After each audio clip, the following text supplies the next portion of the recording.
Jessica, বোন, ক্ষুধা লাগছে, আমার খাবার দে। অনেক ক্ষুধা পাইছে, সারাদিন পরিশ্রম করছি অনেক, আর ভাল লাগতেছে না।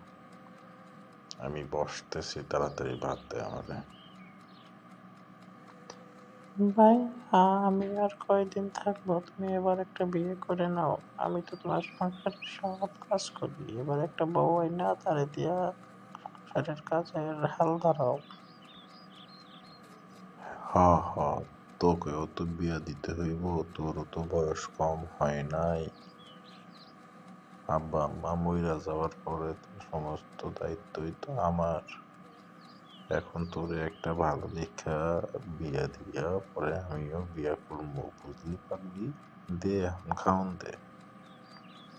আচ্ছা ভাইয়া, তুমি তাহলে বসো, আমি তোমার জন্য খাবার রেডি করছি, ঠিক আছে? সমস্ত দায়িত্বর চাপে দুনিয়া আজ বৃদ্ধ। বোনের চিন্তা, সংসার।